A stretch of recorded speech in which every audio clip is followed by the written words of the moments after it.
Dark web सुनते ही शायद आपके दिमाग में डरावनी कहानियां, हैकर्स और खतरनाक छवियां उभरती होगी। लेकिन क्या ये सब सच्चाई है या सिर्फ इंटरनेट पर फैली अफवाहें हैं? आज के इस वीडियो में मैं आपको डार्क वेब की असलियत बताऊंगा, उसके इतिहास, यूज और उससे जुड़े मिथ पर बात करेंगे। तो अगर आप भी ये जानना चाहते हैं कि डार्क वेब वाकई कितना खतरनाक है, तो इस वीडियो को आखिर तक जरूर देखें।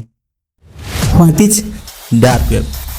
डार्क वेब इंटरनेट का वो हिस्सा है जो सर्च इंजन जैसे गूगल, बिंग या याहू से एक्सेस नहीं किया जा सकता है। ये वेबसाइट आमतौर पर .onion डोमेन का इस्तेमाल करती है और इन्हें एक्सेस करने के लिए एक खास ब्राउजर चाहिए जिसे टॉर द ऑनियन राउटर कहते हैं। लेकिन रुकिए, डार्क वेब को समझने से पहले आपको इंटरनेट के तीनों हिस्से के बारे में जानना होगा: surface web, deep web and dark web. Surface web का मतलब इंटरनेट का वो हिस्सा जिसे आप किसी भी सर्च इंजन जैसे गूगल, बिंग या डॉक्टर से सर्च कर सकते हैं। सरफेस वेब को एक्सेस करने के लिए आपको किसी भी वेबसाइट में लॉगिन करने की जरूरत नहीं होती। सरफेस वेब का एग्जांपल है Wikipedia, news article, social media pages etcetera. Surface web total internet का सिर्फ 4 to 5% है, बाकी 95% डीप वेब का हिस्सा है। डीप वेब इंटरनेट का वो हिस्सा है जिसे आप किसी भी सर्च इंजन से सर्च नहीं कर सकते हैं। डीप वेब सर्च इंजन में इंडेक्स नहीं होता। इंडेक्स का सिंपल मतलब है कि सर्च इंजन के बॉट या रोबोट डीप वेब की कंटेंट को एक्सेस एंड एनालाइज नहीं कर सकते। डीप वेब को एक्सेस करने के लिए आपको वेबसाइट पर लॉगिन करना पड़ता है।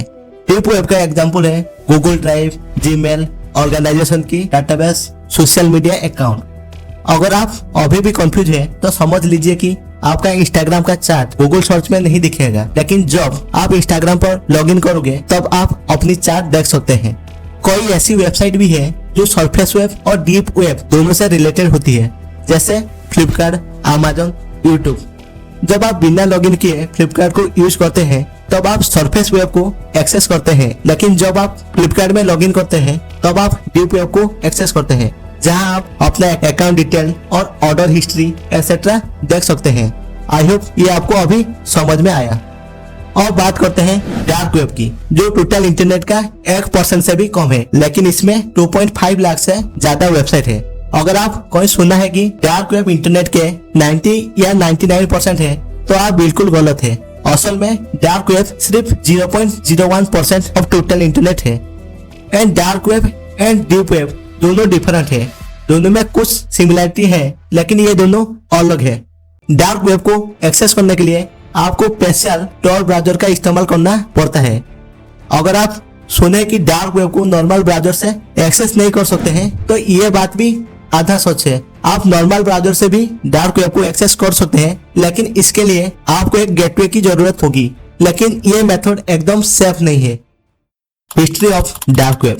सबसे पहले जान लेते हैं कि डार्क वेब आखिर शुरू कैसे हुआ। जब इंटरनेट बना था तो उस समय इंटरनेट सिर्फ यूएसए के डिफेंस के पास था। मतलब इंटरनेट को सिर्फ डिफेंस वाले ही एक कंप्यूटर से दूसरे कंप्यूटर में जानकारी शेयर के लिए इंटरनेट का यूज करते थे। इस इंटरनेट को ऑर्पनेट के नाम से जाना जाता था और इसे जनरल पब्लिक इस्तेमाल नहीं कर सकती थी। लेकिन 1983 में ऑर्पनेट को दो भागों में बांटा गया। फर्स्ट, मिलनेट, जो यूएसए की डिफेंस एंड मिलिट्री के लिए था। सेकेंड, इंटरनेट, जिसे साइंटिस्ट और यूनिवर्सिटी के रिसर्चर जानकारी शेयर करने के लिए इस्तेमाल करते थे। तो मिलनेट और इंटरनेट दोनों ही फिजिकली अलग अलग थे। बाद में मिलनेट को निप्पॉननेट कहा गया एंड निप्पॉननेट इंटरनेट से एक गेटवे के जरिए जुड़ा था, ताकि मिलिट्री के अधिकारी इंटरनेट का इस्तेमाल करके निप्पॉननेट तक पहुंच सके। लेकिन बाद में निप्पॉननेट से मिलिट्री एंड यूएसए के स्पाई को काफी प्रॉब्लम हुआ।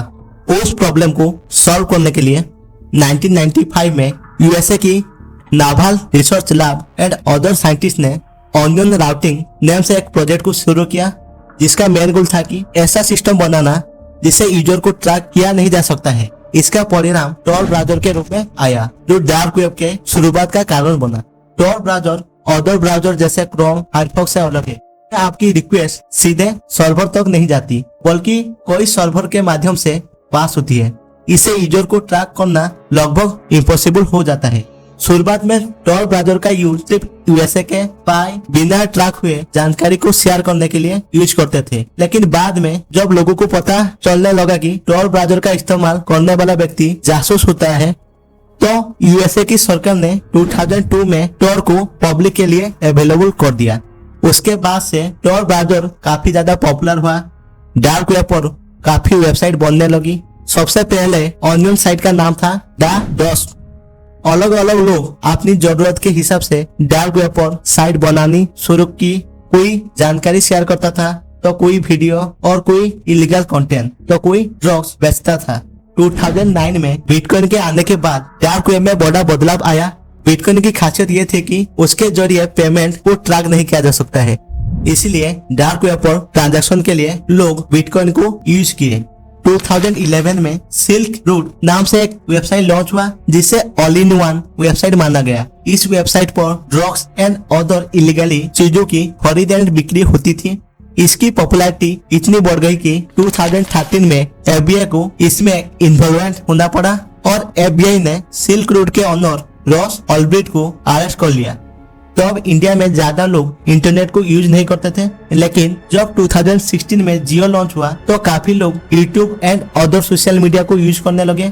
इस चीजों को काफी ज्यादा बढ़ाकर लोगों के सामने पेश किया गया और सोसाइटी में ये हमेशा देखा गया कि जो झूठ है और हाफ ट्रूथ है वो काफी ज्यादा फैलता है। इसीलिए आज की टाइम में डार्क वेब को लेकर काफी ज्यादा गलतफहमी एंड मिस इन्फॉर्मेशन इंटरनेट पे काफी अवेलेबल है। अगर आप अभी भी सोच रहे कि डार्क वेब पर सिर्फ इलीगल चीजों का अड्डा है, तो आप गलत है। डार्क वेब पर कोई लीगल और एजुकेशनल कंटेंट भी है। यहाँ तो कुछ वेबसाइट जैसे बीबीसी न्यूज सेंसर की गई न्यूज को डार्क वेब पर अवेलेबल कराती है। डार्क वेब पर आपको दुनिया भर के अनसेंसर न्यूज, रिसर्च पेपर और कुछ ऐसी जानकारी भी मिलेगी जो नॉर्मल इंटरनेट पर अवेलेबल नहीं है। अब बात करते हैं कुछ कॉमन मिथ जो इंटरनेट पर डार्क वेब को लेकर फैली हुई है। First, red room. आपने सुना होगा कि रेड रूम में आप बिटकॉइन में पेमेंट करके लाइव क्राइम देख सकते हैं। यह बात 100% झूठ है, क्योंकि डार्क वेब काफी स्लो होता है, जहां अच्छी क्वालिटी में लाइव स्ट्रीम करना लगभग इम्पॉसिबल है। डार्क वेब पर जितने भी रेड रूम होता है वो सारे फेक होते हैं, जो आपसे पैसे लेकर भाग जाते हैं और आपको हॉलीवुड की हॉरर मूवी का क्लिप दिखा देते हैं। एंड मैं आपको एक और बात बता देता हूँ कि डार्क वेब पर अवेलेबल जितने भी वीडियो होता है वो generally social media and horror movie का क्लिप ही होता है। सेकंड, डार्क वेब में काफी सीक्रेट डॉक्यूमेंट मिलते हैं। यह बात भी पूरी तरह झूठ है। डार्क वेब में बहुत सारी बुक की पीडीएफ और रिसर्च पेपर अवेलेबल है, लेकिन ऐसा कोई टॉप सीक्रेट डॉक्यूमेंट नहीं मिलता है। थर्ड, डार्क वेब को एक्सेस करना इलीगल है। कुछ देशों में डार्क वेब को एक्सेस करना इलीगल है, लेकिन इंडिया में डार्क वेब को एक्सेस करना इलीगल नहीं है। हालांकि डार्क वेब पर इलीगल एक्टिविटी करना गलत है। फोर्थ, क्या डार्क वेब सच में डेंजरस है? हाँ दोस्तों, अगर आपको डार्क वेब के बारे में सही जानकारी नहीं है तो ये आपके लिए काफी खतरनाक हो सकता है। डार्क वेब में हैकर भी होते हैं। डार्क वेब से अगर आप कुछ भी डाउनलोड करते हैं तो 90% चांस है कि उस फाइल में वायरस होगा। फिफ्थ, क्या हमें डार्क वेब में विजिट करना चाहिए? अगर आप एक नॉर्मल यूजर या स्टूडेंट है तो आपके लिए नॉर्मल वेब काफी है। अगर आप सोच रहे हैं कि डार्क वेब पर कोई सीक्रेट खजाना है तो ऐसा कुछ नहीं है। डार्क वेब बहुत बेसिक, सिंपल एंड स्लो होता है। अगर आप डेली लाइफ में 5G यूज करते हैं तो डार्क वेब आपको 2G इंटरनेट जैसा फील कराएगा। मैक्सिमम लोग 1 से 2 बार डार्क वेब पर विजिट करने के बाद वो दोबारा नहीं जाते हैं। यह भी कई लोगों के मन में डाउट होता है कि डार्क वेब विजिट करने पर पुलिस घर आती है क्या? नहीं दोस्तों, डार्क वेब विजिट करने पर पुलिस घर नहीं आती। एक्चुअली पुलिस इसलिए आती है क्योंकि डार्क वेब में कोई ऐसी ड्रग्स एंड वेपन की फेक वेबसाइट होती है जिसे लॉ एनफोर्समेंट एजेंसी हैंडल करती है। अगर आप उन वेबसाइट से कुछ भी ऑर्डर करेंगे तो पुलिस घर आ सकती है। देन लास्ट क्वेश्चन, हम सेफली कैसे डार्क वेब को एक्सेस कर सकते हैं? फर्स्ट स्टेप, आपको अपने कंप्यूटर में वेराक्रिप्ट को इंस्टॉल करके एक न्यू एनक्रिप्टेड वॉल्यूम को क्रिएट करना है। सेकेंड स्टेप, आपको उस वॉल्यूम में वर्चुअल बॉक्स और VMware को इंस्टॉल करना है।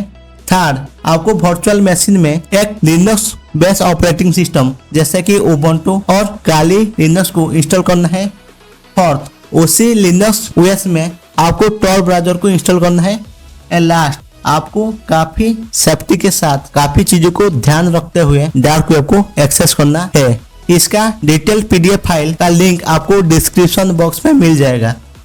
अगर आपका कुछ भी डाउट हो रिगार्डिंग डार्क वेब देन आप कमेंट सेक्शन में जरूर लिखना एंड इस वीडियो आपको कैसी लगी वो भी बताना। Thank you. मिलते हैं नेक्स्ट संडे को एक और न्यू टॉपिक के साथ।